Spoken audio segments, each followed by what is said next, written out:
Friends, Arpana मात्री चॅनलवर तुमचे खूप खूप स्वागत आहे। घरामध्ये नवीन बाळ जन्मल्यानंतर त्याचं 6व्या दिवशी सटवाई पूजन म्हणजे सटी पूजन केलं जाते। काही ठिकाणी हे पूजन 5व्या दिवशी केलं जातं, त्याला 5वी पूजणे असं देखील म्हणतात। तर आमच्या भंडारी समाजामध्ये 6व्या दिवशी हे सटवाईचे पूजन किंवा सटी पूजन केलं जातं। प्रत्येक कुटुंबामध्ये थोड्याफार फरकाने हा विधी केला जातो। आपल्या घरातील मोठ्या माणसांना विचारून, जुन्या माणसांना विचारून हा विधी आपण करावा। सर्वसाधारणपणे सटी पूजण्यासाठी काय काय साहित्य लागतं आमच्या भंडारी समाजामध्ये ते मी आज तुम्हाला दाखवणार आहे आणि कशा पद्धतीने हा विधी केला जातो हे आपण आता पाहणार आहोत।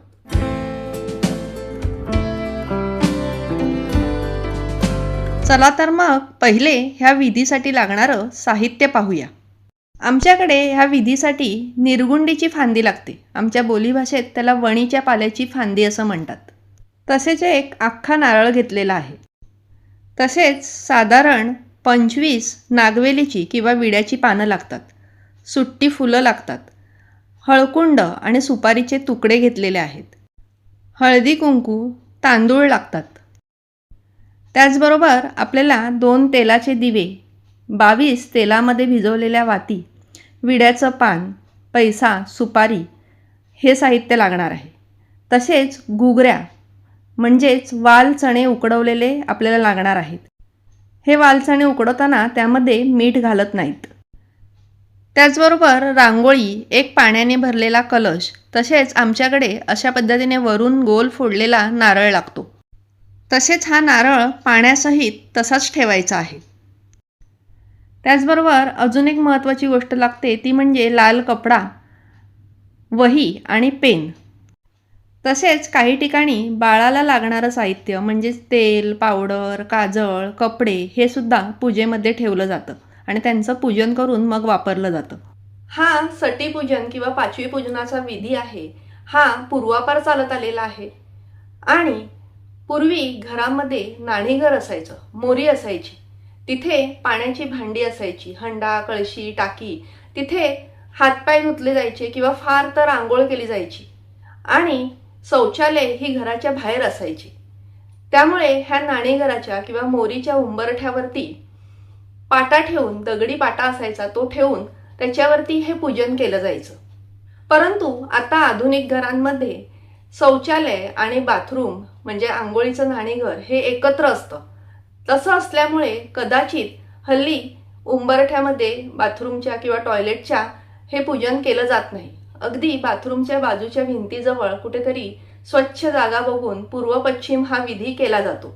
कदाचित जागेच्या कमतरतेमुळे सुद्धा असं केलं जात असावं। काही ठिकाणी हा विधी मी तुम्हाला सांगितल्याप्रमाणे दगडी पाट्यावर केला जातो, तर काही ठिकाणी सुपड्यामध्ये सुद्धा केला जातो। आमच्याकडे पूर्वी पाट्यावर हा विधी केला जायचा, परंतु हल्ली सगळ्यांकडेच हे पाटे वरवंटे नसतात। त्यामुळे हा विधी एका स्वच्छ जागी, जागा स्वच्छ पुसून, रांगोळी काढून तिथे केला जातो। जर तुमच्याकडे दगडी पाटा असेल तर दगडी पाट्यावर तुम्ही हा विधी करू शकता, एखाद्या परातीमध्ये करू शकता, परातीमध्ये किंवा लादीवर सुद्धा हा विधी केला तरी चालणार आहे। लादी स्वच्छ पुसायची, रांगोळी काढायची आणि मग हा विधी करायचा। संध्याकाळी दिवे लागणीच्या वेळी एका पाटावरती लाल कपडा अंथरून त्यावरती स्वस्तिक काढलेली वही आणि पेन ठेवलेला आहे। तसेच नारळ ठेवण्यासाठी आपण जो कलश घेतलेला आहे त्यामध्ये विड्याचं पान, थोडेसे तांदूळ, पैसा आणि सुपारी घातलेला आहे। हा कलश रांगोळी काढून त्यावरती स्थापन केलेला आहे। त्यावरती नारळ आणि नारळामध्ये निरगुंडीची फांदी ठेवलेली आहे। बाजूला अजून एक नारळ ठेवलेला आहे, जो नारळ नाळेचा नारळ असतो। जेव्हा बाळाची नाळ खळते तेव्हा हा नारळ आणि ती नाळ जमिनीमध्ये पुरली जाते। चला आता संपूर्ण मांडणी पाहूया। कलशाच्या 2 बाजूला 2 दिवे ठेवलेले आहेत। कलशाला हळद, कुंकू वाहिलेला आहे। तसेच समोर 2-2 पानांचा एक विडा असे 11 विडे ठेवलेले आहेत। या विड्यावरती हळकुंडाचे तुकडे, सुपारीचे तुकडे, घुगऱ्या म्हणजे वाल चणे आणि त्यावरती वाती ठेवलेल्या आहेत। तसेच तुम्हाला सांगितल्याप्रमाणे एका बाजूला पाटावरती लाल कपडा अंथरून स्वस्तिक काढलेली वही आणि पेन ठेवलेला आहे। तसेच बाळाचे सर्व साहित्य एका ताटामध्ये पूजेसाठी ठेवलेले आहे। आता पूजेसाठी आपल्याला फुलं, हळद, कुंकू, तांदूळ लागणार आहेत। आमच्याकडे हे पूजन बाळाच्या आत्याच्या हातून केलं जातं. आत्याने पहिले दिवे प्रज्वलित केलेले आहेत. त्यानंतर कलशाला, नारळाला, दिव्यांना, सर्व विड्यांना तसेच सर्व साहित्याला ती हळदी कुंकू लावणार आहे. हळदी कुंकू लावून झाल्यानंतर कऱ्याला, नारळाला, सर्व साहित्यांना फुलं वाहायची आहेत. अशी सर्व मांडणी झाल्यानंतर पुढचा विधी करायचा आहे. त्यासाठी बाळ आणि बाळंतिणीला पूजेसमोर बसवायचं आहे. बाळाला छान नवीन कोरे कपडे वगैरे घालून तयार करायचं आहे. सर्वात प्रथम जे आपण विडे मांडलेले आहेत त्याच्यावरती तेलाच्या वाती ठेवलेल्या आहेत. त्या वाती आत्या प्रज्वलित करत आहे.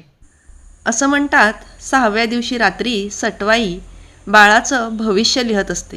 म्हणूनच पेन आणि वही ठेवून हे पूजन केले जाते. हे पूजन संध्याकाळी दिवे लागणीच्या वेळी केले जाते. ओम नम गणपते नमः, ओम श्री हिरा देवे नमः. तसेच बाळंतिणीने म्हणजे बाळाच्या आईने प्रत्येक विड्यावरती तांदूळ वाहायचे आहेत. सर्वात प्रथम गणपतीचे, मग कुलदेवतेचे, मग ग्रामदेवतेचे, इष्टदेवतेचे असे 11 देवी देवतांचे स्मरण करून आशीर्वाद घ्यायचा आहे. ह्या पूजेच्या वेळी बाळाला जागे ठेवले जाते आणि ह्या वातींचा उजेड त्याला दाखवला जातो आणि सटवाईचा आशीर्वाद बाळाच्या दीर्घायुष्यासाठी, बाळाच्या भविष्यासाठी मागितला जातो. आई सटवाई, बाळ माझं छान आहे पण अजून लहान आहे. त्याचे रक्षण कर, कारण त्याच्यामध्येच त्याच्या आईचे प्राण आहे. आई सटवाई, तुझा आशीर्वाद त्याच्यावर अखंड राहू दे. त्याला दीर्घायुष्य मिळू दे. त्याचं उज्ज्वल भविष्य तू लिही. त्याला कीर्ती, यश, समाधान, सुख लाभू दे. तर बघा, ह्या विधीमध्ये जे साहित्य वापरलेलं आहे, ज्या वस्तू वापरलेल्या आहेत त्यांचं सुद्धा महत्त्व आहे. ह्या विधीमध्ये निरगुंडीची फांदी वापरलेली आहे.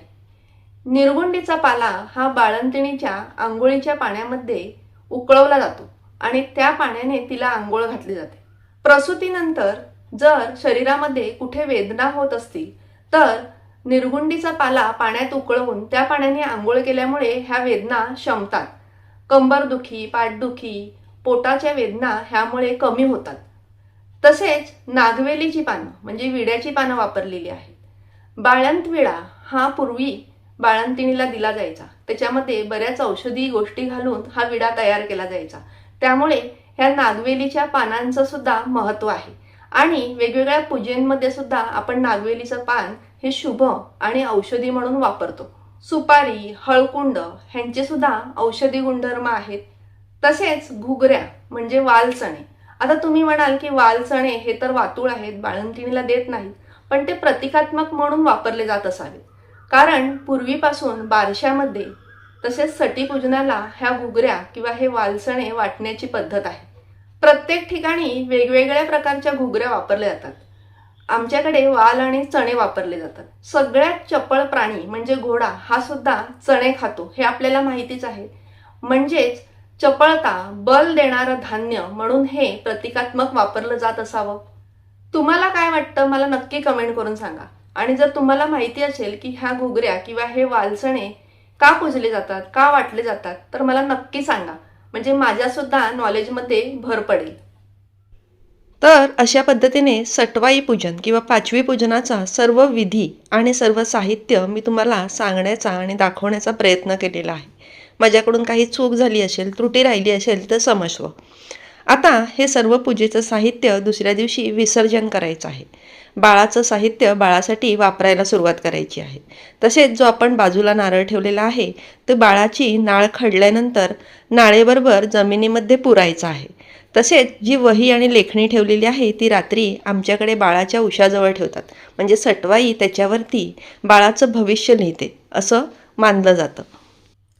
तर आजचा व्हिडिओ तुम्हाला माहितीपूर्ण वाटला असेल, आवडला असेल तर नक्की लाईक आणि शेअर करा. तसेच मला कमेंट करून सुद्धा सांगा.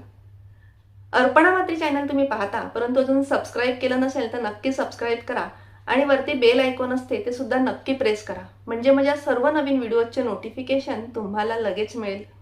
तसेच माझा इथे फोटो आहे, ह्या फोटोवर तुम्ही क्लिक केलं तर तुम्हाला सबस्क्राईब बटन सुद्धा मिळेल. स्वस्थ राहा, सुरक्षित राहा आणि खात राहा. बाय फ्रेंड्स, नमस्कार.